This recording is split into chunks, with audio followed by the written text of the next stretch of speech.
important, what's nourishing, what's necessary. Thank you all for being here. Thank you for everyone who helped plan and organize and strategize the Liberation School. And especially thank you to the one and only Zalika Eva Rimi for being my sister and for telling me that I should do this. I always feel so honored to be in this space. It's so important, it's so beautiful, and I always feel so welcome and seen. And we always have some really great conversations. So, with that said, I will jump into my lecture. I'll start with the title, which is Fugitive Capacity, Miss Major Griffin-Gracy, and the Living of Black Transfeminist Politics. Miss Major Griffin-Gracy was an activist, community organizer, a mother, and a Black trans elder. Her life and her legacy offer us some of the most strident and necessary strategies for resisting the state and supporting the flourishing of marginalized communities. Taking her life and her work as a central focus, this talk will consider how Griffin-Gracy embodied a Black transfeminist politics that forwarded fugitive capacity. In thinking through fugitive capacity, we will think through how Miss Major built a life centered on challenging normative structures of white supremacy, cisnormativity, and patriarchy. In her multifaceted living and loving, Miss Major fought back against systems that would wish her death, and she forged an intersectional analysis and strategy for combating systemic harm. By taking her life and legacy as an example, fugitive capacity is a framework to think through how Black trans feminists insist on alternative possibilities beyond the confines of normative gender, as well as the nation state, while also building lives and communities that attempt to actualize those possibilities. In thinking with and through Miss Major's life and legacy, this talk will be organized into three sections. Firstly, I will discuss Black people's history with gender norms in this country, or to be said another way, the relationality between the category of Blackness and the normativity of gender as an imperialist, white supremacist, and colonial construction. Secondly, I will discuss how gender, Blackness, and carcerality have been intertwined historically and into the present. And finally, I will end this lecture discussing the many ways Ms. Major's life and activism within these socio-historical structures speaks not only to their ongoing nature, but the ways in which Major addressed them and built something in excess of those systems. In the hopes of a truly revolutionary Black community, this lecture denudes the violence of normative gender and demonstrates how Black trans femmes and Black trans feminism might give us a way forward beyond and outside of this restrictive history that we have all inherited. We must begin with the theft of the body, the plight of our ancestors who were wrongfully taken from the shores of their homelands and forced to labor under the brutal conditions of what we would call New World slavery. Under the guise of producing capital for those who presumed to own them, enslavers routinely marked Black captives' bodies both physically and symbolically. In her field-defining essay, Mama's Baby, Papa's Maybe, an American Grammar book, Black feminist scholar Hortense Spillers describes the social relations for the enslaved as those of being enfleshed. Spiller notes, quote, I would make a distinction between the body and flesh and impose that that distinction is the central one between captive and liberated subject positions. In that sense, before the body, there is the flesh, that zero degree of social conceptualization that does not escape concealment under the brush of discourse or the reflexes of iconography. Here, the distinction between the body and flesh is also the distinction between white and Black, whole and broken, proper and improper, empowered and powerless, and finally, enslaver and captive. This zero degree of social conceptualization marks the ways in which enslaved Black folks existed beyond the normative order that white enslaving colonists did. This distinction between those who had bodies and embodied the social norms of society is placed in contradistinction to those who are in flesh, violently torn from and excluded from a white American body politic. The language of enfleshment as outside and beyond the categories of existence meant that enslaved Black folks' very flesh was used to mark the meaning between that which was normal and desirable and that which was abnormal and undesirable. Black flesh became the foundation for understanding and expressing the social symbolic order of the New World, which Spillers would note is a type of grammar. This grammar is a way of conceptualizing the meaning and the mattering of social relations, always with Blackness as a constitutive outside. This paradox means that for both language and the social relations that come from said language, Blackness was necessarily and already predisposed to be excluded. Spillers articulates this grammar as both metaphorical and material, as both discursive and dismembered. In a quote, she says, "We regard this human and social irreparability as high crimes against the flesh. As the people of African females and African males registered the wounding. If we think of flesh as a primary narrative, then we mean it seared, divided, ripped apart, riveted to the ship's hold," end quote. Both symbolically and metaphorically and physically, the common sense rationale and understanding of life were thrown into crisis by the very process of enslavement, by the process of turning people into property, supposedly. The violent rending of captive bodies into flesh demonstrates a physical and symbolic destruction of meaning and social relations. Just as a body in its wholeness symbolizes a human subject, the flesh that is torn apart, disgraded, and discarded symbolizes a lack of that same integrity and authority. In this way, the atomization of Black bodies into flesh inaugurates a new type of socialization that Black folks were beyond the realms of normality. Spillers goes on to discuss the process of enfleshment as having particular importance along the lines of gender and sexuality for both captives and enslavers. Spillers names this process as one of quote unquote ungendering. She asserts that, quote, "under these conditions, we lose at least gender difference in the outcome, and the female body and male body become a territory of cultural and political maneuver, not all gender related or gender specific," end quote. Being regarded as properties and generators of capital for the enslaver, captive Black populations were not recognized as embodying or even possessing the normative qualities of gender. Gender itself serves a social function, one of relationality between equal social subjects.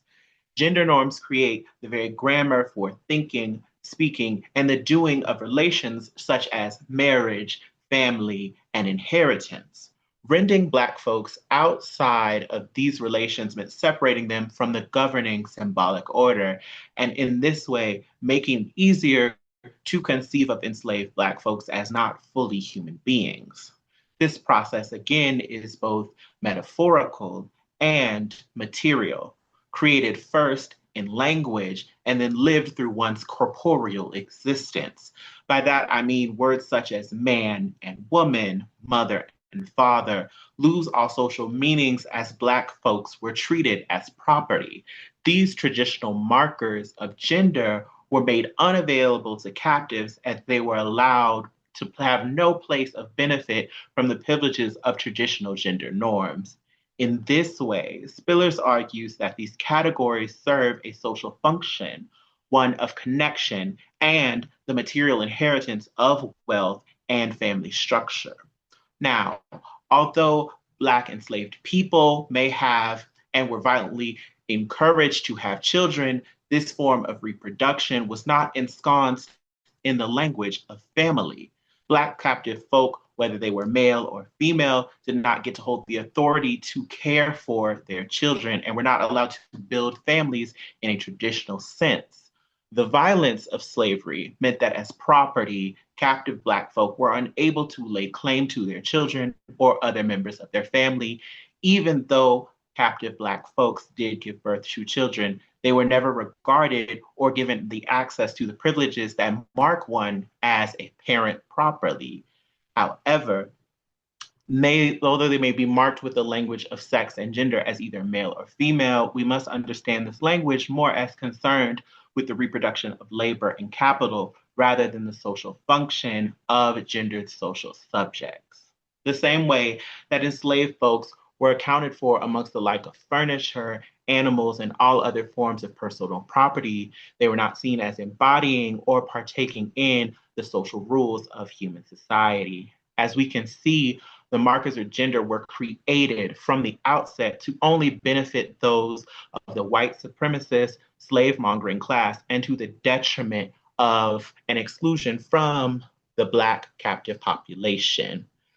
With this history in mind, we can see why gender has become one of the primary battlegrounds for assertions of Black self-determination and the securing of human rights.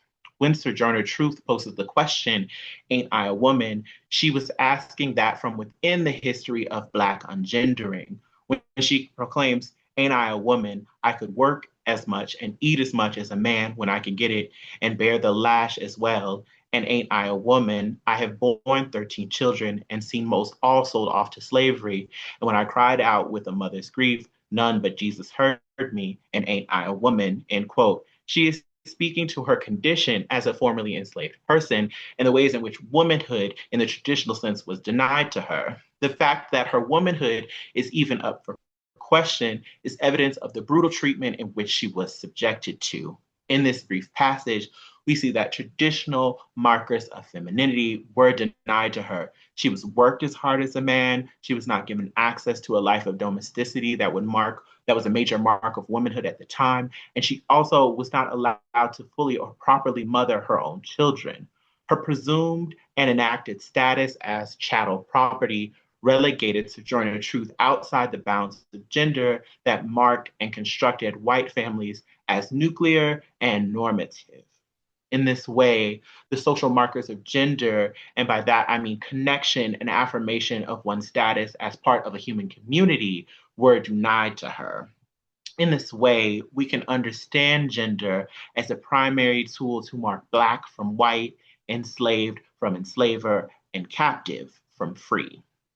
As visual culture scholar and artist Erica Hollis O'Neill states, quote, "Whether it is cis or trans, normative or transgressive, gender formation operates as the making of some subjects and the unmaking or complete obliteration of others, and are fundamentally sutured by the structural singularity of anti-Blackness in order to proliferate." End quote. So, for the norms of gender to hold and cohere a captive and ungendered Black population was necessary. It was often through the language of failing to comply with Eurocentric understandings of gender that captive persons were seen as available and in need of the quote unquote humanizing process of enslavement. Colonialism, imperialism, and enslavement as tools of white capitalist extraction were justified through this logic of anti-Blackness. These mechanisms made it so that Black folk were always already unfit and incapable of living up to and embodying normative standards of gender. Under these socio-historical constraints, any claim that Black folk have made to both themselves and gender self-determination have been figured as a criminal act. And furthermore, the very vexed relationship between Blackness and gender has been exploited for fugitive acts. It was a common practice for enslaved folks to enact forms of cross-dressing in their attempt to flee said captivity. This can be seen in both the cases of Harriet Jacobs and Ellen Craft, who embodied a fluid relationship to gender through their cross-dressing to escape into freedom. Both of these acts in which Blackness and gender are seen as embodied in fluid relation and through the lens of criminality. Their very act of moving towards freedom made them fugitives, made them criminals, made them open to the law. And the fact that they use these cross-gender forms is something I want us to keep in mind, right? That any form of Black gender is seen as a crime.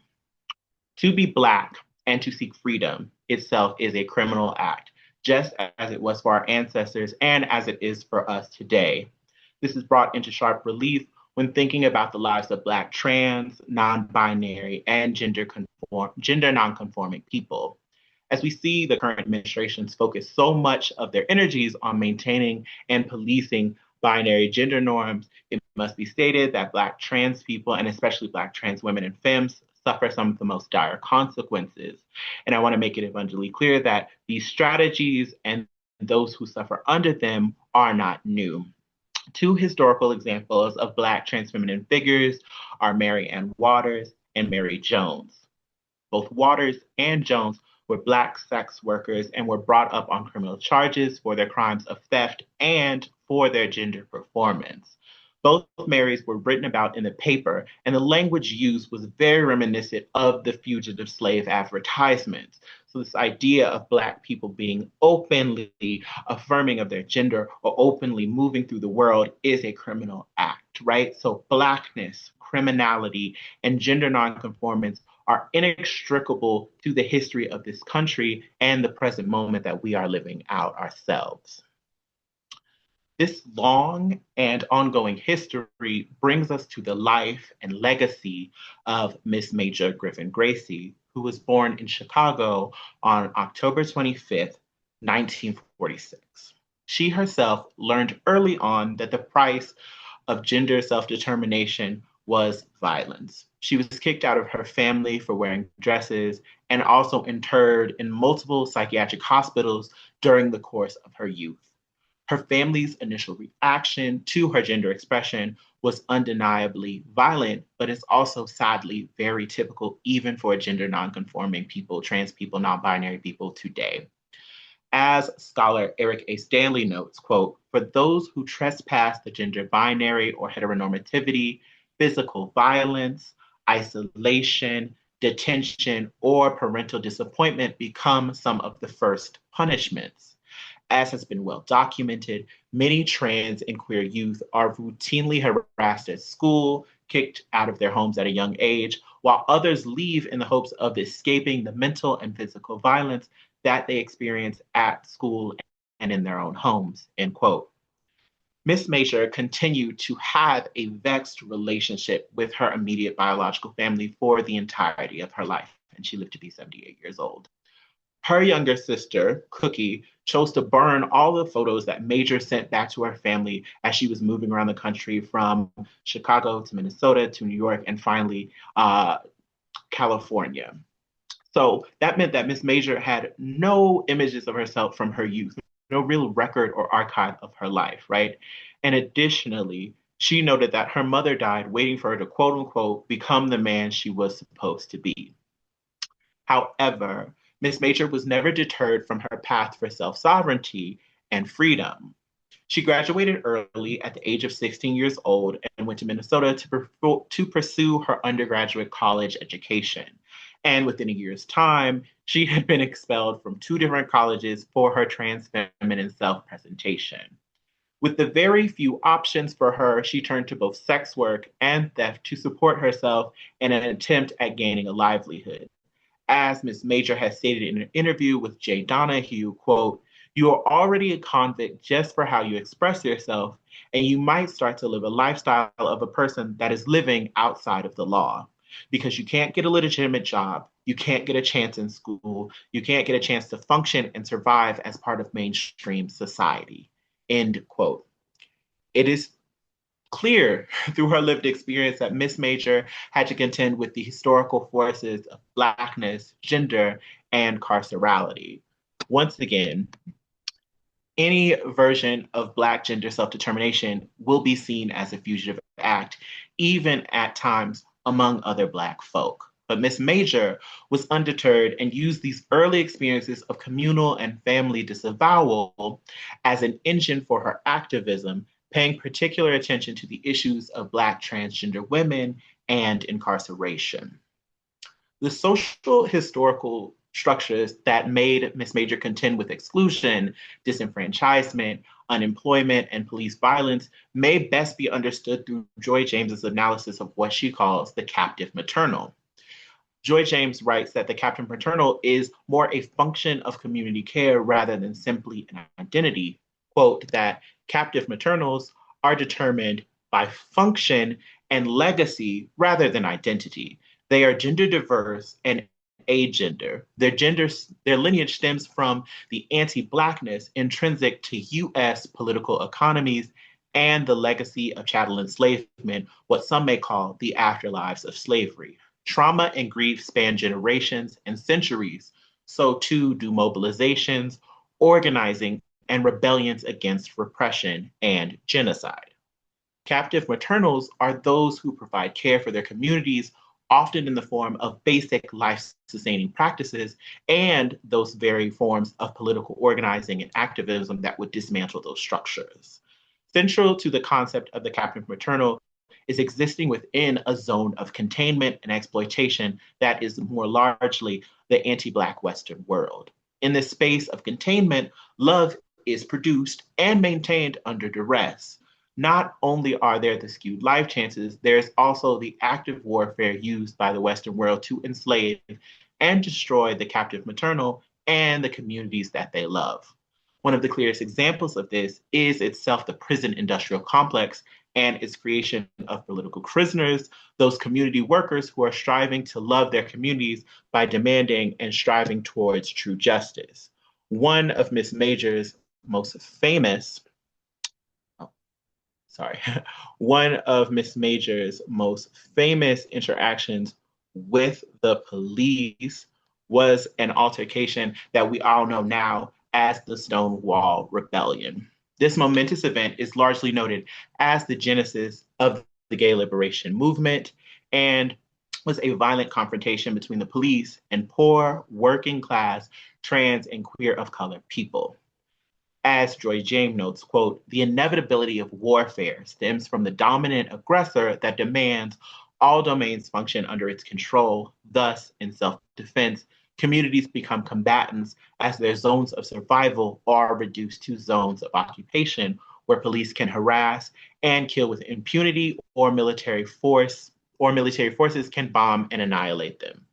The Stonewall Inn in the summer of 1969 was a bar frequented by poor trans and queer of color sex workers who were often harassed by police and during raids were inspected to make sure that what they were wearing was at least two pieces of clothing that matched their assigned sex at birth.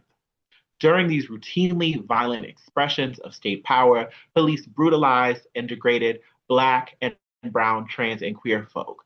To pull a quote from Miss Major's life, she learned that if you made a cop mad enough to knock you out, it was less violent than having them beat you until they broke a bone, right? She's talking about really this clear expression of police violence, of being in the carceral state simply for existing as a Black trans woman, as a Black person who is gender nonconforming, right? Here again, in the ways in which people were routinely harassed by police in the situation, we see the ways in which gender norms, their enforcement, and the consequences of failing to live up to those arbitrary prescriptions are met with the violence that is meted out by agents of the state. Often, Stonewall's patrons were arrested and taken to jail for failing to comply with gender norms. However, one night in the summer of June, the latent displeasure was transfigured into active rebellion, a riot that lasted for the better part of a week. These explicitly violent confrontations with state power were a lasting part of Miss Major's life, especially after she became involved with the organization Transgender, Gender Variant, and Intersex Justice Project, or TGIJP. TGIJP is an organization run by Black and brown trans women who do work around political education, prisoner advocacy, and the ultimate goal of prison abolition. Ms. Major served as the executive director of TGIJP for several years, working tirelessly to confront the violences that face trans and gender nonconforming people within the prison industrial complex. As Ms. Major states in her biography, Miss Major Speaks, Conversations with a Black Trans Revolutionary. Please get it. It's published by Verso Press. It's amazing. She states, when you're in prison, they indoctrinate you into thinking you're the problem. No, the system is the problem, end quote. Trans women of color end up being targeted by the prison industrial complex simply for existing, let alone for the attempts at survival. When familial support is not a given, when safe housing is not a given, when stable and legal employment is not a given, the prison system targets the ways in which people survive that extend beyond the law, again, such as theft and sex work. As Eric Stanley notes, quote, anti-trans and queer violence and the reproduction of gender normativity are important ways in which the prison industrial complex logic proliferates itself. It is dangerously unnamed. Gender normativity, understood as a series of cultural, political, legal, and religious assumptions, are attempts to divide bodies into two easy categories, men and women, and is a product of and producer of the prison industrial complex itself. Binary gender norms are part and parcel of the carcerality that is epitomized by the physical imprisonment of people. We cannot see these things as separate when they function together in the material lives of trans people. The same system that wishes to exploit the bodies and labor of those who are incarcerated depends on gender self-determination being seen as a crime and specifically a punishable offense. Moreover, when a general public is encouraged to see transgender and gender nonconforming people as committing some violation for simply existing as themselves, then we see the ways in which both formal and informal means of body regulation are tied together. To paraphrase the words of Ms. Major, to simply exist as a transgender person is to have broken the law. And I would add that to live as a Black transgender person highlights even more of the insidious nature of these systems that we must struggle against. It is important to remember that, quote, prison, especially the insanity-inducing, soul-numbing atomization of solitary confinement, which is often where transgender women end up, is not a place of rehabilitation, end quote. Again, those are words from Miss Major's autobiography. This is why the work that Miss Major did at TGIJP extended beyond just information sent to trans women that were incarcerated, but looked like putting money on people's books, visiting them while they were in prison, letter writing campaigns so people felt that they were connected to the outside world and knew that someone cared about them, and securing housing and food for when the girls got out of prison. Ms. Major also did her best to make sure that former recipients of the efforts of TGIJP were involved in continuing to build and maintain this network of care. So once people got out, she also wanted them to be a part of the organization, growing and centering the power of transgender people, and particularly transgender women of color, in helping to free their sisters. Alongside and beyond the cruel machinations of the state, Ms. Major learned to create systems of care, regard, and love for trans, non-binary, and gender non-conforming people. Her activism shows the fugitive capacity of simply doing what needs to be done, both to live as oneself against all odds and intentionally support the living of other oppressed peoples. In her essay, The Transfeminist Manifesto, sorry, my Word document is acting up. In her essay, The Transfeminist Manifesto, Emi Koyama argues that transfeminism is an analytic and a form of political organizing that takes up and expands the concerns of traditional feminism, starting from the point that gender self-determination is key and that all people should be free to assign and perform their gender as they see fit. Koyama centralizes how a binary gender system causes harm to all people. And in Miss Major's life and activism, we can see how this theory is actualized. Koyama asserts that, quote, hysteria over transgender people's personal choices is fueled by society's taboo against self-determination itself. Our bodies have become an open territory, a battleground, end quote. In this way, Miss Major has encouraged her trans and gender nonconforming community to think about the price of flimsy modes of assimilation. And in an interview, Miss Major pointedly stated, quote, I don't want to assimilate myself into a group of people who think that my very existence is abomination. Why do I want to do that? Why do I have to put a ring on my finger? Why do I have to pass? Why can't I just be recognized and acknowledged for who I am? This society is not at that level, so it makes it hard to maintain. It makes it hard to go forward. It makes it hard to just sit and accept your damn self. End quote. Miss Major's life of advocacy and organizing comes from a place of confronting the carceral ways in which society treats transgender people, especially transgender women who are Black.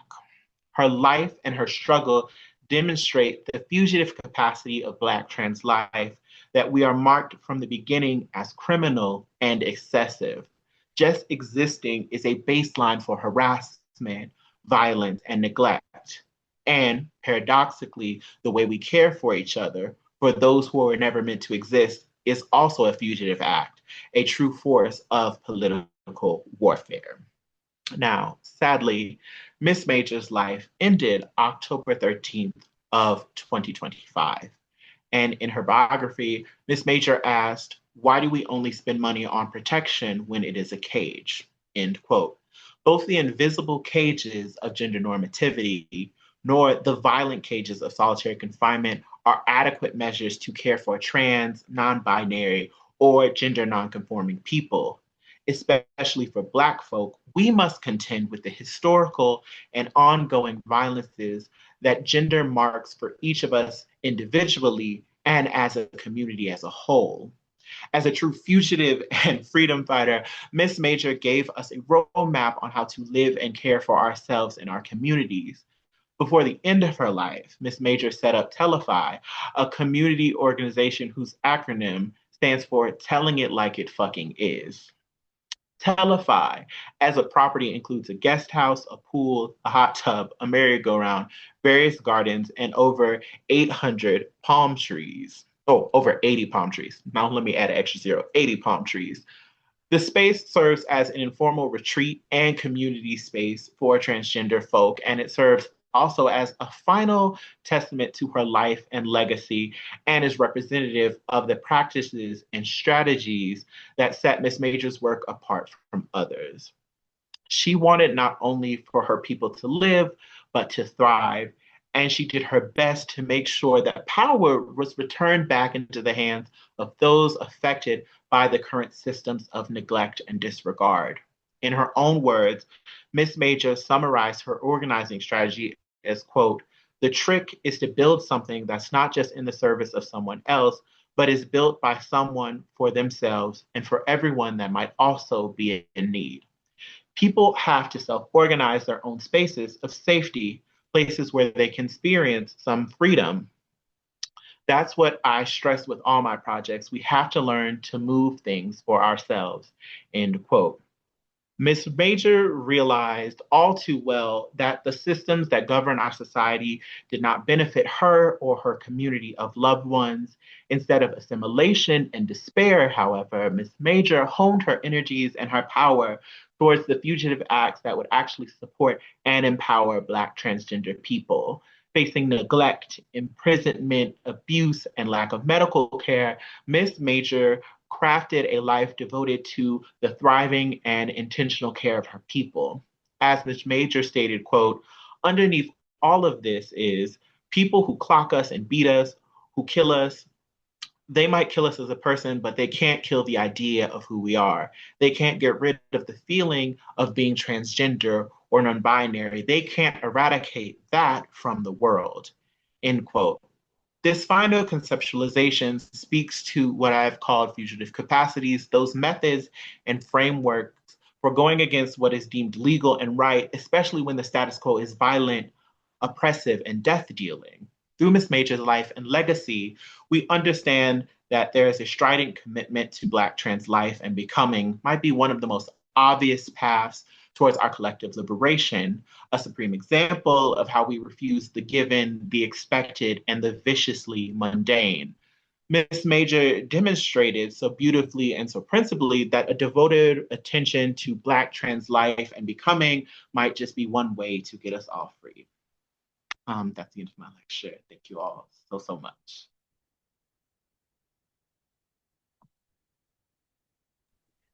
Right. Wow, wow, wow, wow. Thank you so very, very much. Well, folks want to show some love in the chat. It's pouring in. Want to invite folks. We have time for maybe a couple questions. So if you have a question that you want to ask, please use the question and answer function for below, or you can drop it in the chat and we'll read it out loud.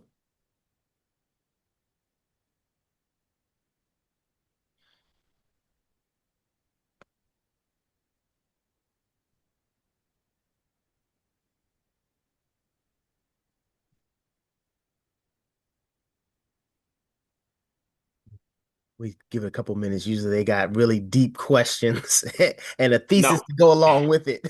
it's fine. It was a lot of talking for me. Uh, Process it all. I'm going to drink some water. yes, It is yes. Take a fine. drink. Take a drink, comrade, for sure, for sure.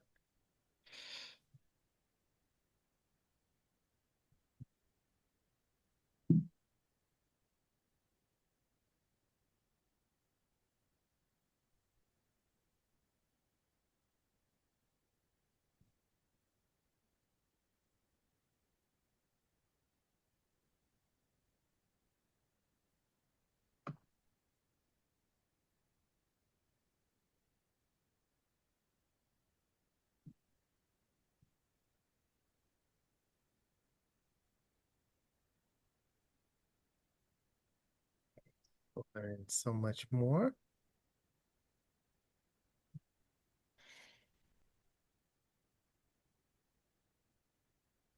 All right, we got two popped in. Here we go. All right. Uh, First one. The discussion reminds me of what comes in Fanon's psychoanalysis work and the summer series book club. For those who are not familiar to what the person is asking in the next part in the summer courses, there's a Fanon book club where they're studying the works. Can you share uh, more about their points about blackness and the ways that gender has been always criminalized? They want more. So blackness and the way gender was already criminalized, right? Has So we always have to been, yeah. Hmm. always being criminalized. Beautiful question. So what we have to understand, right, is that under the forms of enslavement that took place in the quote unquote New World, even though it existed for thousands of years and was already populated by people. This New World slavery, right, was about treating Black people as only property, as only something to extract labor from, right? Which means the very human things such as getting married, having families, having children would have meant that something else would have taken precedent beyond simply the labor, right? Beyond simply being what Spillers called pleasure for the captor, right? So, a very clear example of what we can think of as gender being denied is enslaved Black women not being able to properly mother or hold claim to their children, right? The ways in which, if they were a mother, they could have their children close to them, they would probably be free. They would probably have different conditions for those children, right? And that would be a supreme act of saying, like, I'm a woman, I have gender, I am a mother, right? But that was completely denied to Black people, the same way that enslaved Black men were not allowed to have kind of any of the typical traits that we would see of as manhood, right? As being self-determined, in control, aggressive. These very things got people harmed, if not outright killed, right? So the very ways in which we can think of gender as a space to say, I'm a person, I have rights, I have a point of view, I have desires, right?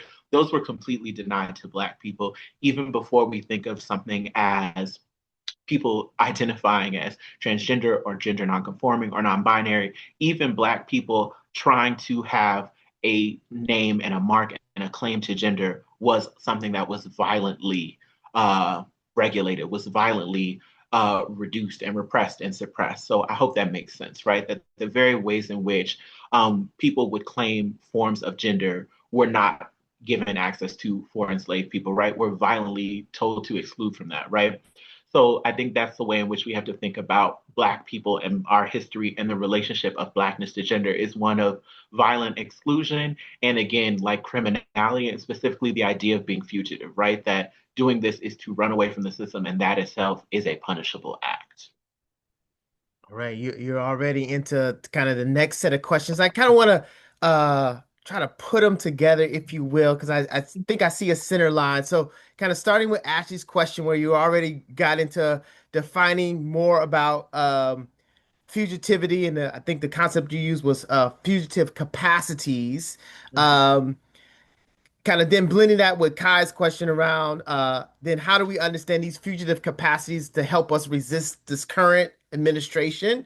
Um, and then I guess somewhere along the way, I believe then the anonymous question around Black mothering here is then maybe a retouch around Joy James and the captive maternal. Yeah. All right. Um, so um, repeat that question again. That was a Right. lot. I don't know if I can. I guess, kind of talk more about the fugitive strategies Hmm. that that Miss Major Hmm. that you've kind of excavated, Hmm. particularly through the lens of the organization that she built, and how it can help us resist today. Okay, beautiful. Okay, I got it. So I only touched on a little bit because I only had so much time. And please, please, please, please pick up the book Miss Major Speaks. And even if you might not have time to read, please watch the documentary, which is called Major with an exclamation point, directed by Annalise Ophelian, which also tells her life story, in which Miss Major was always willing to do whatever she could to get things done, right? She talks about she turned to sex work because that was just an easy way for her to get work. And she also did it in a way where she was concerned about girls' safety, right? About girls not being disappeared, about not getting beat up. So talking about like this very street level kind of organizing the fact that like if we see a girl get into a car, can we think about what the make and model of it was, what the color was, what the license plate was, right? And make sure that if something happens, we know this information, right? So she was thinking about those kinds of organizing. She was thinking about that kind of community care, even whilst doing, again, this kind of quote unquote criminal activity, even though it's the activity that was the most open to her to survive. And in terms of when she was in prison in upstate New York in Danny Mora, she learned from Big Black, who was a major part of the Attica uprising and rebellion, right? Of how to think about the ways in which the prison industrial complex itself is about exploiting people, like to create the conditions of criminality so that they can exploit people's labor, people's time, people's livelihood, right? She learned about those ways of organizing and leaning on community from Big Black, right? And brought that to the outside. So she didn't really care about what like the laws were or what was like the approved ways of doing this, right? Particularly when she was doing work in the Tenderloin and in the Tenderloin in San Francisco, was doing HIV and AIDS outreach, was doing that kind of work to get people tested. And like the funding stream was just like, oh, we can't do this. That's not right. Like, that's not a good look. And she was like, but people need it, right? Like, people need these resources, going out and getting it and really thinking about like, it doesn't matter what the law says, like I want to do what is right, right? That was always kind of her locus and her principle is like, how can I best serve the people without really worried about what the constructs were? Because again, she had been to prison so many times that it was nothing new for her, right? So if we can learn anything from Miss Major, it's the central locus that like she wants to care for people, and that is the central focus, rather than whatever is like the given, the norm, whatever is being prohibited, right? And in terms of the Joy James section of it or the captive maternal, is I would see definitely Miss Major's work as kind of like the work of a captive maternal, right? The work of doing work for community that has been criminalized, that has been open to police violence, that has been open to political warfare, and the fact that so many trans women, particularly Black trans women, are in prison for simply existing and surviving, right? For doing the labor in the sexual economy that is the most open to them, but also that they've been violently excluded from normative forms of labor, right? And the ways in which, for so many Black trans people, especially of Miss Major's generation and older, the ways to actually affirm one's gender was to do things that were illegal, were to get illegal hormones, illegal surgeries, right? We're saying illegal because they're not authorized, but like they're illegal also because like look at the ways in which the world is built to make transgender people and specifically Black trans women seen as a criminal act just for existing, right? So when we think about the captive maternal, I love that Dr. James says that it's not gender specific, it's gender diverse, right? Which gets us to think about how are the ways in which people are doing the maintenance labor of loving people, of doing life sustaining work, and that work is seen as criminal, seen as punishable, and may really end up with like a prison sentence, right? So for me, that's what felt so great about thinking about Joy James's work and her theorizations alongside Miss Major's life, because it gives us a framework to think about the stakes of what she's doing, what she did for decades, and kind of the ongoing nature, right? That to exist at this moment and be trans, the federal government is saying it's a crime, right? It's risky behavior, it's criminal behavior, right? And we're just seeing so many ways in which any example of going against the gender binary is seen as a problem, and specifically for Black people, specifically Black trans women, it compounds. But for all Black people, right, we're never seen as performing gender the right way, right? And we're always going to be having the threat of like, we'll put your Black ass in jail because you don't want to mind in whatever the ways that is, right? So we all start from that baseline, then thinking about our Black, trans, non-binary, gender non-conforming community becomes a lot easier because we're all fighting against the same thing that does not care about any of us, wants us all dead, and if it can't have us dead, wants us in prison so that it can exploit us, right? All right, thank you for that. And just want to acknowledge Ashley's comment. I hope that I got the question wrong, and I think you got it in terms of Ashley was really interested in understanding transgender and self-sovereignty as a fugitive practice. I hope the little star thing in the heart means you hit it. Absolutely. Shay. Good. And we are at time. There was another question around wishing we had more time to talk about solidarity confinement and psychiatric care. It sounds like we need to bring you back for part two discussion around it. Um, and uh, and then I guess this is kind of forward path. So I don't know if you have a final word, anything you want to share before we say call it an evening. I just want to say thank you so much for this space this time. Thank you so much for the generative conversation and thinking that came from it. And I see one last question about like what's the way forward. I think Miss Major's way forward was, trying to build a space like Telefy, right? Build a space where you can physically have your needs met and you can do organizing work and you can think about thriving. So very much, I think that's the way forward of thinking about how can we best care for people materially, and get the manpower to also build kind of that kind of power. So yeah, I think that's what it is. I would love to come back for a part two. This is always amazing. I always feel like I run out of time, but I always love the work in the community that comes from working with MXGM. So thank y'all all so much for being here and listening and really being down. It's truly appreciated. Absolutely. Thank you so very much for being with us. Thank you for those who joined us online. Z, you're gonna give them instructions on what they need to do next or what's coming up next, and then send everybody else off the courses.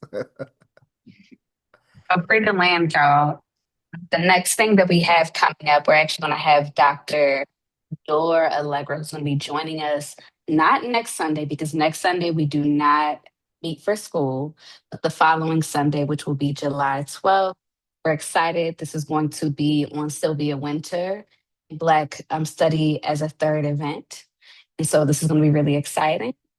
And what we're going to do now is we're going to take a break for 10 minutes for those who are a part of the school.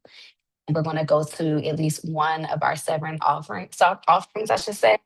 We just want to thank Dr. Moore for just such a brilliant conversation.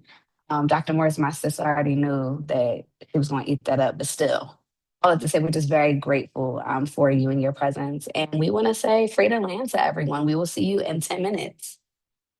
Right, free land.